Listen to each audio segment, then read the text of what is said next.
we have a guest with us, and it is current State Representative Judd Matheny is with us this morning. Good morning, Judd. Good morning, Rob. And good to see you're here, and you brought a lot of folks here. You have your family, you have some friends and supporters, and what's all this about? Well, I'm proud to announce, and first off, I want to start by thanking this district, the 47th District, Coffee County, and portions of Warren County, for supporting me for 8 terms, beginning my 16th year in the state legislature. The folks here have taught me an immense amount about governing, about how to be a man, about personal relationships, how to deal with local versus state issues, and they've allowed me to learn and help walk me through learning curves throughout my life. They have supported me through major battles in Nashville that might not be popular with some parties, but I always put the district first, and this district appreciated that and has sent me back time and time again. So I want to start by thanking everybody that's listening, all the people that I've met and those that I've not met. Thank you for casting your votes for me in the future.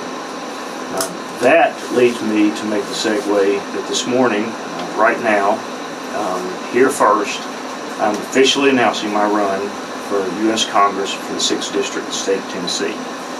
And I've kind of done a soft announcement through several venues in the past, and people have expected me to perhaps jump in this race.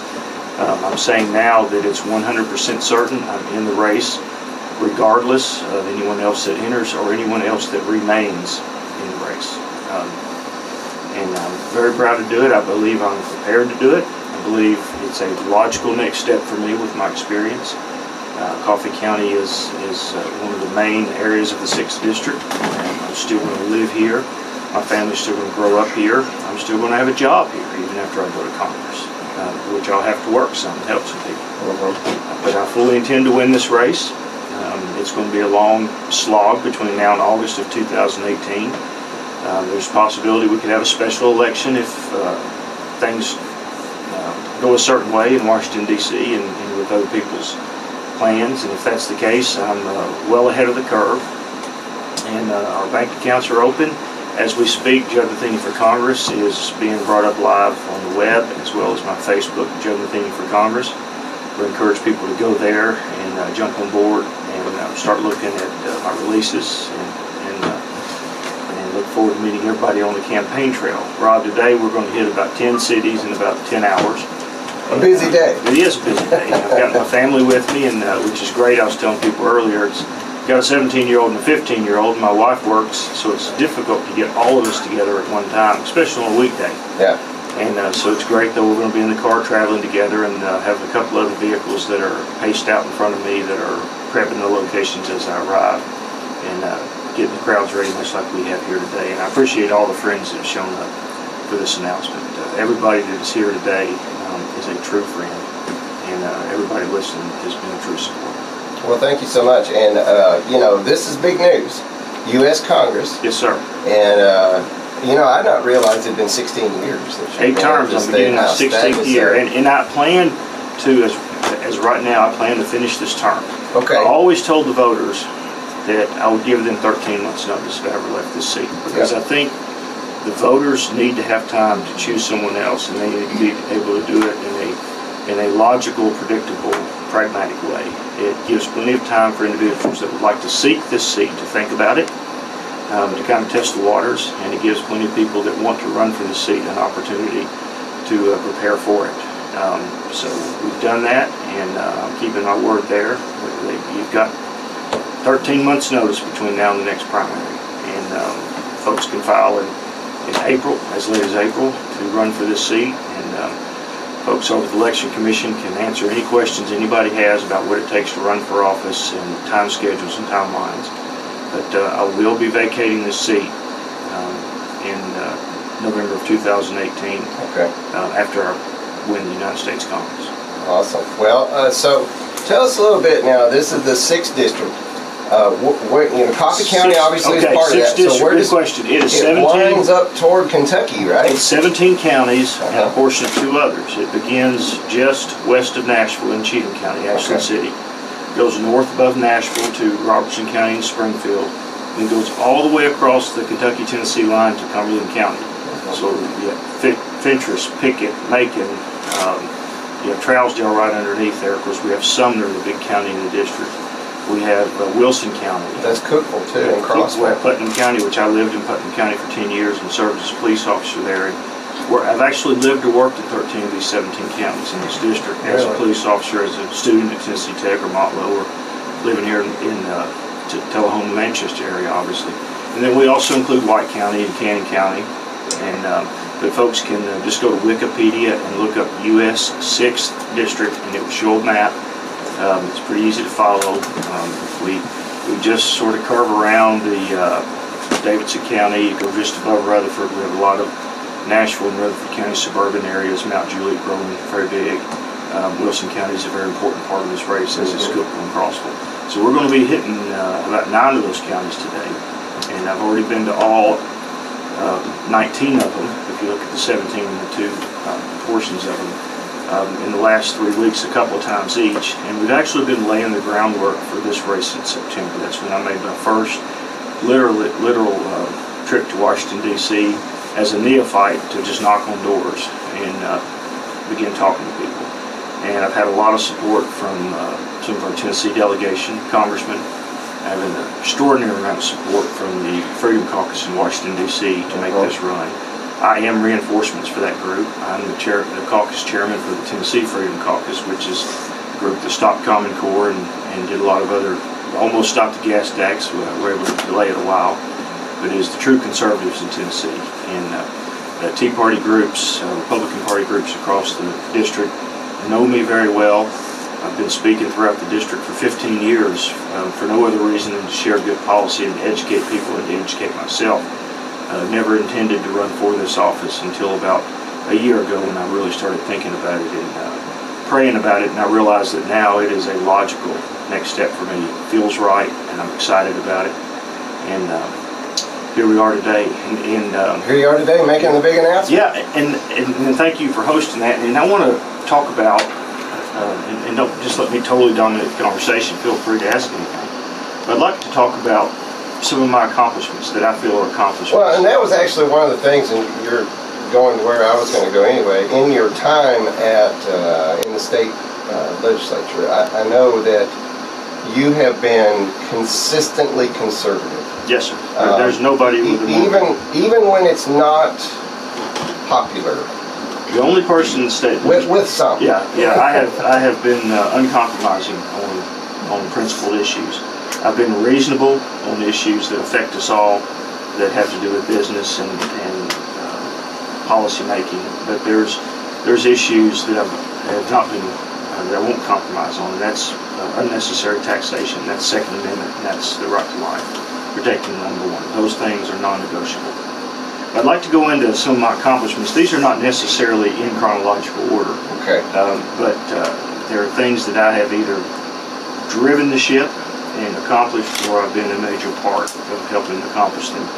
The first, and I drove this, was the fight on methamphetamines. That was the first thing I did when I got into the legislature.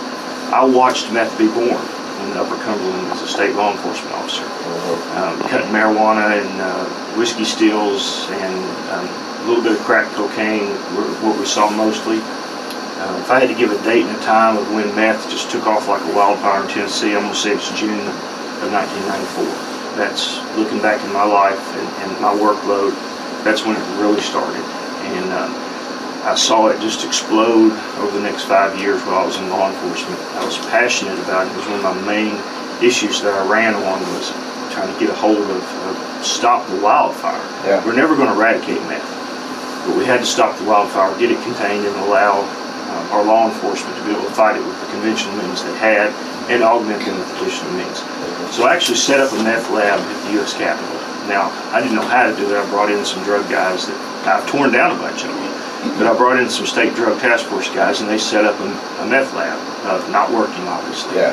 But it was 100% complete, minus the ingredients doing their thing. Now, the ingredients were laid out just to show people how easy it was to do. And it was really, and still continues to be, largely a rural problem and not an urban problem. So we had a hard time convincing urban legislators to put the resource into fighting meth that needed to be. They were worried about crack cocaine and heroin, which are to be worried about, but we were worried about meth. So those efforts led to the passage of the nation's most comprehensive anti-meth law, which was fully instituted in 2005. And that's when we began to control the amount of ephedrine and pseudoephedrines that any one individual could buy, put much more enhanced penalties in place for methamphetamine, increased the access to rehabilitation programs, got law enforcement a lot of money for environmental cleanup issues. When they go into a meth lab, there's a lot that has to be done. They have to have special suits. The materials have to be bagged up and sent places, and we made those monies available.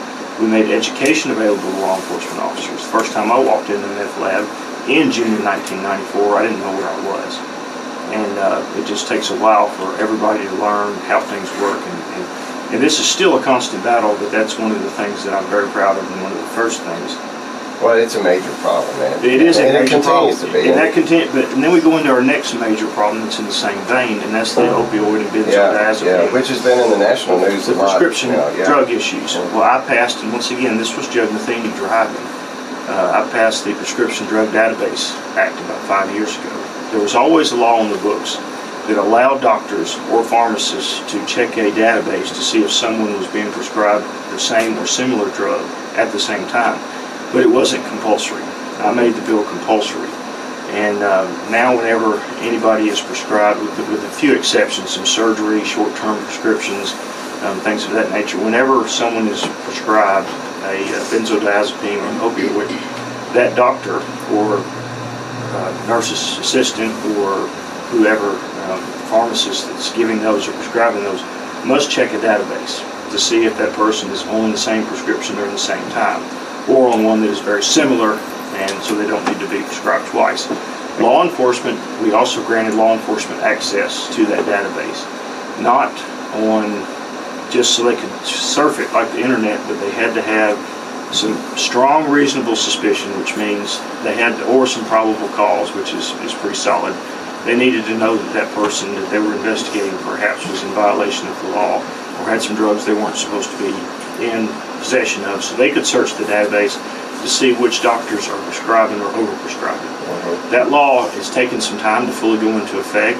It's beginning to make a dent, but the problem is far from being solved. And the Tennessee General Assembly agrees with that. And as I exit this interview today, I want to take time to talk about some of the things that I still want to see done. And one is to really hit that issue with a hammer. The opioid epidemic. We have a lot of people that have opioid overdoses have eclipsed traffic deaths in the state. I saw that on the news now. Accidental overdoses and intentional overdoses are well over 100,000 every year. And our state attorney general has joined with other states to begin an investigation into the drug manufacturing companies to see if there's been any false advertising. I draw a close parallel to what we're doing to what was done with the tobacco industry. It's going to take some time, it's going to take some hearings, but we're going to get control of this. Doctors, you're seeing now, are prescribing less controlled substances and really telling their patients, hey, you're going through a procedure or a time in your life that's going to require some pain. You just have to live with some level of pain. We're not going to be able to eradicate it all. We can give you drugs like tramadol or ibuprofen or Mobic or some other types of drugs instead of hydrocodone and OxyContin that are very devastating. So passing that law was a big deal. Seeing its implementation and its tweaks, other members have helped tweak it as it's rolled out, and it is beginning to make a difference. We've actually seen about a 10% decrease in the rate of opioid abuse. But the rate is so high that that's not really making a big difference in the street yet. So we have to continue to fight that, and I make no bones about it. It's problem number one in the law enforcement community. Heroin is another huge problem that is making its way back in. Cheap heroin and heroin with additives that are deadly. And our law enforcement guys are in over their heads with that. It's a lot of work, and the opioid epidemic issue is really difficult for typical law enforcement, because the drugs are often coming from a different source, and that's the physicians, and that's the pain clinics. And that's not where they patrol, that's not where they make traffic stops, and that's not necessarily where they cultivate informants in order to go after it. So they're going to rely on the politicians and policymakers to work on that. And folks like me with law enforcement experience and that have a good working relationship with Groups like the Tennessee Sheriff's Association, I carry much of their legislation. Tennessee Chiefs of Police, I'll be helping those folks quite a bit.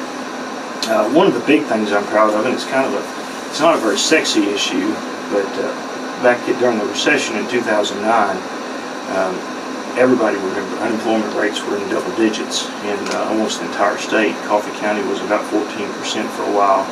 Warren County was about 17%. We had some counties as high as 22 or 23%. The unemployment insurance fund obviously was very, very taxed. It was being depleted rapidly. And I was chairman of the Consumer Employee Affairs Committee in the House, and the easiest default way to get more money in the unemployment insurance fund in order to pay all of these claims and the extended amount of claims that we had was to simply borrow money from the federal government, which they were offering at a 5% interest rate. And a lot of my colleagues, including the executive at the time, were very favorable of saying, hey, let's borrow $2 billion from the federal government and just replenish our fund and not have to worry about it. Well, I said there has to be another option. And I worked very hard with my friends across the aisle. I worked very hard with the Senate, Tennessee Chamber, and the National Federation for Independent Businesses, and we agreed that we had to come up with a Tennessee solution because we did not want to be dependent on the federal government at a later date for such a debt load. When this recession finally ended, which it has, as they always do, hopefully, but we were in a situation where we had about $20 million left in the fund. We had about $400 million of claims that were coming in before the end of the year, and we were not going to see an injection of cash until after the end of the year. So we sat with the business community. They came up with a plan or they agreed to a plan that I had to put a 0.6% surcharge on the rate that they paid, and to go up from paying on the first $7,000 of unemployment insurance every year to $9,000. And that gave us enough cash immediately to get through the rest of the year. And then we received a large amount of the first of the year. And we were able to do that without borrowing any money from the federal government. What's important about that bill is that I've built-in triggers that rolled off that 0.6% surcharge automatically. And it also, I looked at the historical surpluses that we have had in our unemployment insurance funds. So I built in my bill that once we get back to those historical surpluses, the increase from $9,000 begins to roll backwards automatically once we get to a certain amount. And the same triggers are in effect that if our surplus drops back below, then the amounts reinstate themselves. And then if we get desperately low, that 0.6% surcharge comes back in. This keeps a future legislature from having to go through the machinations that we had to go through, hopefully for a normal deficit time frame. Judd, I know you have limited time. Yeah. And so I wanted to, if you're just tuning in, State Representative Judd Matheny, who has been our state representative for 16 years now, is announcing this morning his run for U.S. Congress in the 6th District in the U.S. House of Representatives. Judd, so as you're going to go to Washington D.C., now that's a different ball game. What are you going to take with you when you go there? I'm going to do the same thing that I've done here. It's just kind of in reverse. I've been trying. I know you're very passionate about law enforcement. States' rights, protecting our rescue squads, protecting our volunteer fire departments, making sure that they have the assets that they need. Safety issues have been very important to me. I passed the nation's first and most sweeping anti-terror laws on the state level, giving our district attorneys the ability to prosecute anyone that provides material support for any designated terrorist entity designated by the U.S. State Department. They can prosecute them local as a Class A felony, which is an extraordinary tool that we have. I passed Andy's Law, which allows an individual to sue a domestic or foreign terrorist organization or their supporters for direct damages. I passed laws that limit the number of teachers that we can have in charter schools and some private schools that are here on visas, so that we don't have teachers coming in from other countries teaching things that aren't necessarily in line with our Constitution and our values. I passed a bill that requires the Tennessee Higher Education Commission to report annually to the General Assembly how many student visas are in the state and how many people have dropped out of school and still have those visas and are here, so we can begin the process of dealing with those. So that's always been a big issue to me, making sure that our rescue squads and our volunteer fire departments have as many resources as I can help get them. Some of these bills some of these issues I pushed myself. Others I was leaning my shoulder into them. But Janice Boland did a great job this year passing a law that gives our emergency first responders some in-line death benefits. And that's extraordinary for someone that's working a $12 an hour job driving an ambulance or something, but then they have to turn around and rappel down a cliff or find your loved one after they drown and they themselves are killed. Their family needs to be taken care of. And we also are allowing them some insurance, some access to state insurance benefits. I talked about right to life issues. I have an impeccable voting record, literally, on right to life issues. I have an impeccable record on protecting the Second Amendment. I've never yielded and will never yield to protection of our Second Amendment. I've been heavily involved in pushing the places that responsible citizens can carry their firearms, and I will continue to do that. I have, like I said, been a huge issue of states' rights. I do not believe the federal government should dictate what's in the school lunch or which bathroom we can use or any aspect of marriage, and I've been very vocal about that. I've also been very vocal about getting the United States Congress and the various state houses in closer contact with each other. I've worked hard on what's called bilateral session. Haven't been successful yet in the House, but I'll continue to set a good example in Washington. A bilateral session is basically when our 9 U.S. congressmen and our 2 senators meet with our state senators and House members once a year in public to discuss pertinent political issues so the public can understand that both bodies are working together. And some of our federal officials did not want to become involved in that, but I will be the first that I know of, and I know for a fact the only congressman in Tennessee or federally elected official that will have a field representative assigned to the state capitol every day during session to report back to me on state issues and the feelings that are happening in the state, so that the policy issues that I decide on in Washington, I have frontline information on how my constituents feel, not only in the 6th district but statewide. Plus, I want to keep a close working relationship with the colleagues that I've built a relationship with the last 15 years. And I want to say another great accomplishment I've had is building a great rapport with our local leaders and respecting their boundaries for local government. I have not, and I do not get involved in local issues unless I'm specifically asked. And then I normally still try to get them to work it out. But my job and my philosophy has always been to let a city or a county commission decide what they would like to have done, and my job is to make it happen. Even if it may not be popular with some people, I have a responsibility to pass a charter change or some type of law that the county wants if the majority of the citizens want it, even if it's not popular maybe with some that could be in my party or against my party. And so I always have tried to be fair and make sure that's happening. Some things that I hope to see continue to happen, and I'll continue to help lead the State House as I make my exit, are going to be states' rights issues, and it's going to be make sure that we are continuing to cut regulations and that we continue to make Tennessee a very friendly state for retirement. We've already done away with the death tax, the inheritance tax, and the gift tax. The Hall's income tax is phasing out. That's the income tax that individuals that have investments pay on their on their interest, on their investment income. So we're bringing more senior citizens to Tennessee. We are a very senior citizen-friendly state. And so we need to work on senior issues much harder, and I've really jumped into that the last 2 years. This year I received Tennessee Home Healthcare Association's President Award for my very hard work in bringing large insurance companies to the table, making sure that our providers, those that are providing services to seniors and those with severe incapacities and that are in their homes, and our veterans, making sure that our providers are being paid in a more timely manner, and that any claims that they have are being expedited in the judicious process. And it's really tweaked my desire to do more for seniors and to make sure that their transportation and their housing and their medical needs are met.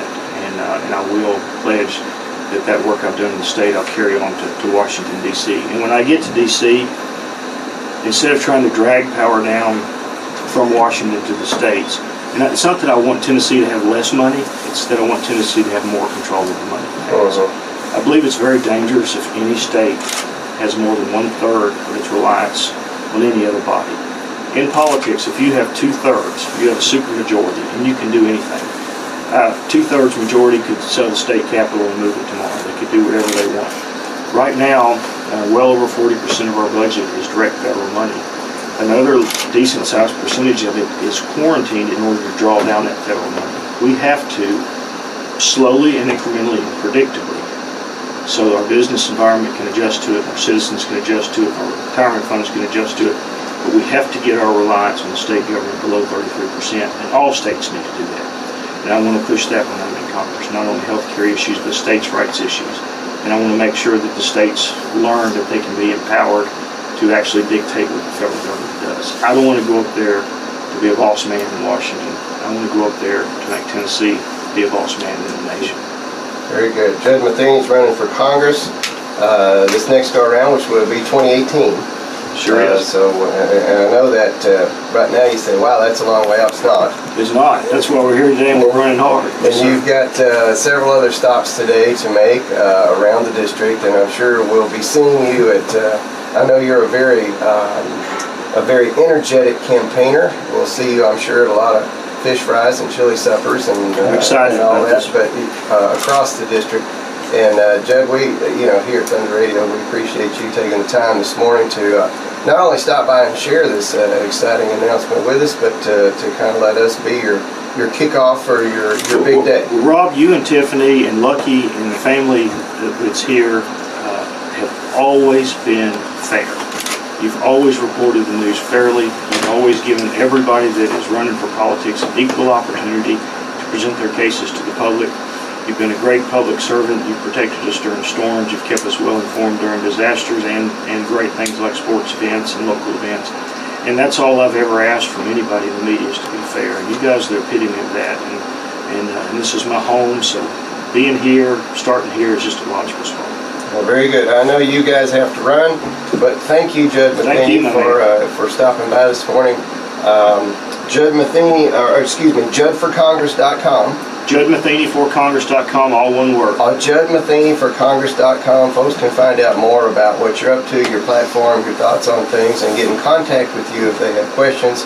And I believe Lucky's put my announcement up on your website. Yep, announcement's up on our website as well. Which is a great website, by the so way. you can check that out right now. And you guys drive safe today. We will. Thank you, Rob. Thank you so much.